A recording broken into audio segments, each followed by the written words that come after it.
E olha, começou hoje em São Paulo a aplicação da dose de reforço para profissionais da saúde.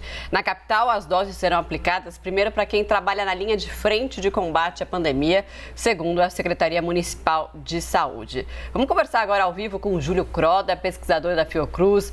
Júlio, muito boa tarde para você, doutor. Obrigada por nos atender mais uma vez. Boa tarde, Marcelo e Daniel. É um prazer estar com vocês.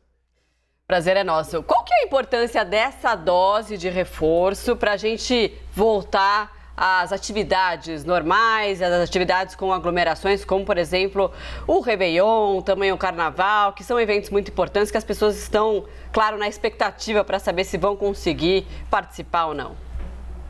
Reduzir ainda mais o impacto em termos de hospitalização e óbito. Se a gente vacina todos os idosos com a dose de reforço, todos os profissionais de saúde, a gente tem uma garantia que a gente tem um cordão de proteção muito adequado, com a grande parcela da população imunizada. A cidade de São Paulo, né, já tem 100% da sua população imunizada com a primeira dose, até dezembro vai garantir 100% da população vacinada com a segunda dose, e nesse contexto, se a gente não tiver o surgimento de novas variantes, a situação tende a permanecer como está, ou inclusive até com melhora nos indicadores em termos de hospitalização e óbito. Carnaval e Réveillon são seguros em quais condições, Júlio? Muito difícil essa pergunta, né? Com certeza, quando tiver 90% da população acima de 18 vacinados, como todos os idosos já estiverem recebido a sua dose de reforço, né? A gente está falando no ano que vem, né? Em fevereiro. Então, é muito tempo ainda para a gente planejar o carnaval, mas eu acredito sim que pode ser seguro à medida que a maioria da população for vacinada e não tiver o surgimento de novas variantes. A nossa preocupação maior é o surgimento de qualquer variante que possa diminuir a capacidade das vacinas protegerem a população, continuar garantindo essa proteção que fez com que nossos números chegassem no melhor momento da pandemia nesse mês. A gente está avançando, né? Demorou para começar a avançar, agora de fato a gente está indo bem aí na vacinação. Tem países, por outro lado, que estão numa situação muito mais precária que o Brasil, que não conseguiram nem começar a vacinação da sua população. Qual que é, diante, né, de um cenário global, a importância ou o problema que a gente vê, né, em outros países que não conseguiram imunizar sua população e outros que estão avançando rapidamente?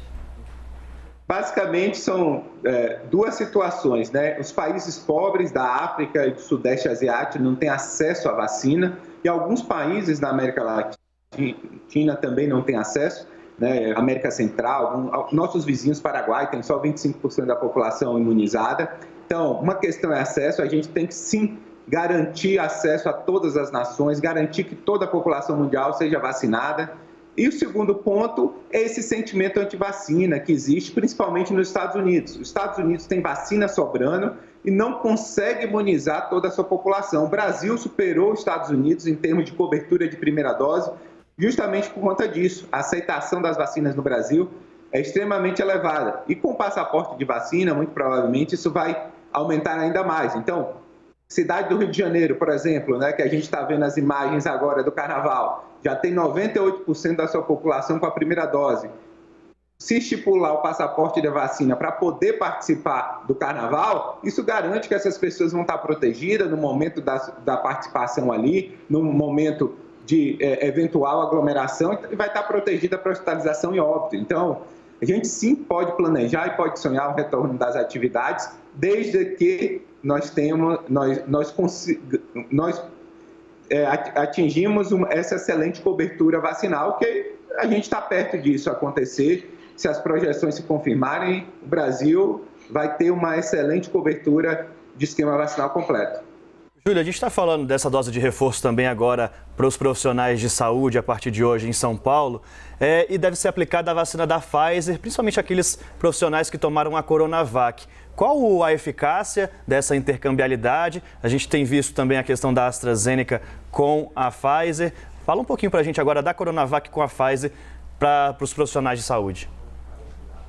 Então, a gente sabe que esses esquemas com vacinas diferentes geram uma resposta imune mais robusta, de anticorpos, de resposta celular e, portanto, deve garantir mais proteção. Acho que a decisão do Ministério da Saúde foi acertada em ofertar esquemas heterólogos de vacinas diferentes, tanto para idosos como profissionais de saúde.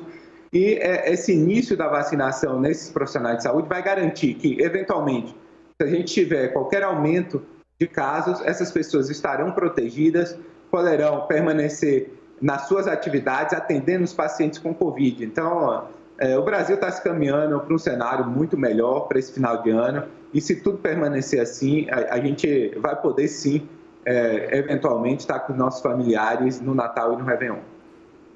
Júlio, a cidade do Rio de Janeiro já fala, por exemplo, em retirar, né, o uso de máscara, a obrigatoriedade do uso de máscara. A gente já pode começar a pensar nessa possibilidade? É muito cedo para falar sobre isso ainda, pelo menos em locais abertos? Em locais abertos, eu acredito que quando a gente atingir 80%, 90% da população com 2 doses, os indicadores permitirem, eu não vejo problema nos locais abertos, sem aglomeração, você poder sim retirar a obrigatoriedade do uso de máscara. Isso, a pessoa tem baixo risco de adquirir a doença em locais abertos, eventualmente se adquirir está protegido porque tem esquema vacinal completo para hospitalização e óbito. Entretanto, para locais fechados, eu acredito que ainda é necessário a utilização de uso de máscara. A gente tem que melhorar nossos indicadores, a gente tem ainda 500 óbitos diários no Brasil, isso não é um número irrelevante. Já foi pior, a gente sabe, 4.000 óbitos diários, mas a gente tem que manter esse uso de máscara enquanto a gente tiver elevada a transmissão e não atingir 90% da população imunizada. Revacinação é algo para se pensar já a partir ali do início de 2022? Por enquanto, a OMS e diversos órgãos regulatórios, inclusive o FDA e o CDC, ele recomenda essa dose de reforço, principalmente as pessoas que têm maior risco, né, idosos acima de 60 anos, pessoas imunossuprimidas, profissionais de saúde que estão na linha de frente. Não existe nenhum dado que mostre que a vacina perde a sua efetividade, principalmente para a população mais jovem, de adulto jovem. Então, por enquanto, não existe a necessidade de revacinação. Em dezembro, a gente completa 1 ano do início da vacinação. Vamos ver como vai se comportar em relação ao ano que vem, essas pessoas que se vacinaram no início do ano e não foram revacinadas, se vai ter um aumento, principalmente de risco de hospitalização e óbito. Por enquanto, não existe nenhuma indicação de revacinação para o público geral. Importante a gente salientar que, se tiver o surgimento de novas variantes, talvez seja necessário sim vacinar toda a população, mas nesse momento nenhum país está sinalizando vacinar toda a sua população. Júlio Croda, pesquisador da Fiocruz, sempre muito bom falar com você, esclarecer as nossas dúvidas aí em relação à Covid, à pandemia. Muito obrigada e até uma próxima. Até uma próxima, Marcelo e Daniel. É um prazer estar aqui na CNN. Pode sempre, Júlio.